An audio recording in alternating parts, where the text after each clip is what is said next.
ಮಹಾತ್ಮರಾದ ಇಮಾಮ್ ಜಜೂಲಿ ರಹಮತುಲ್ಲಾಹಿ ಅಲಿಹಿರವರು ದಲಾಯುಲ್ ಖೈರಾತ್ ಸ್ವಲಾತ್ ರಚಿಸಲು ಕಾರಣ ಹೊಂದಿದೆ. ಆ ಘಟನೆಯನ್ನು ಚುಟುಕಾಗಿ ವಿವರಿಸಲು ಪ್ರಯತ್ನ ಪಡುತ್ತೇನೆ. ಒಮ್ಮೆ ಮಹಾತ್ಮರು ಯಾತ್ರೆಯಲ್ಲಿದ್ದರು.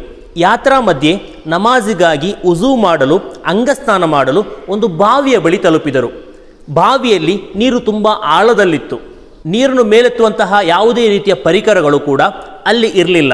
ಈ ಸಮಯದಲ್ಲಿ ಮಹಾತ್ಮರ ಅವಶ್ಯಕತೆಯನ್ನು ಅರಿತಂತಹ ಒಂದು ಪುಟ್ಟ ಬಾಲಕಿಯು ಆ ಬಾವಿಯ ಬಳಿ ಬಂದು ಏನೋ ಒಂದು ಜಪಿಸಿ ಬಾವಿಯೊಳಗಡೆ ಉಗುಳುತ್ತಾಳೆ. ಪವಾಡ ಸದೃಶ್ಯ ಆ ಬಾವಿಯಲ್ಲಿರುವಂತಹ ನೀರು ಉಕ್ಕಿ ಮೇಲೆ ಬಂದು ಒಂದು ಹೌಲನ ರೂಪ ತಳೆಯುತ್ತದೆ. ನೀರಿನ ಅವಶ್ಯಕತೆಗಳನ್ನು ಪೂರೈಸಿದಂತಹ ಮಹಾತ್ಮರು ನಂತರ ಆ ಬಾಲಕಿಯೊಂದಿಗೆ ಕೇಳಿದಂತಹ ಸಮಯದಲ್ಲಿ ಆ ಪುಟ್ಟ ಬಾಲಕಿಯು ವಿವರಿಸುತ್ತಾಳೆ, ನಾನು ಅತಿ ಹೆಚ್ಚು ಸ್ವಲಾತನ್ನು ಹೇಳುತ್ತೇನೆ, ಸ್ವಲಾತ್ನ ಕಾರಣದಿಂದ ಇದು ಸಾಧ್ಯವಾಯಿತು ಎಂದು. ಇದರಿಂದ ಪ್ರೇರೇಪಿತರಾದಂತಹ ಮಹಾತ್ಮರು ಹಲವಾರು ಸ್ವಲಾತ್ಗಳನ್ನು ಸಮಾಹರಿಸಿ ದಲಾಯುಲ್ ಖೈರಾತ್ ಎಂಬಂತಹ ಒಂದು ಸ್ವಲಾತ್ ಸಮಾಹಾರವನ್ನು ರಚಿಸುತ್ತಾರೆ. ಅಸ್ಸಲಾಮು ಅಲೈಕುಂ ವರಹಮತುಲ್ಲಾಹಿ ತಾಲಾ ವಬರಕಾತುಹು.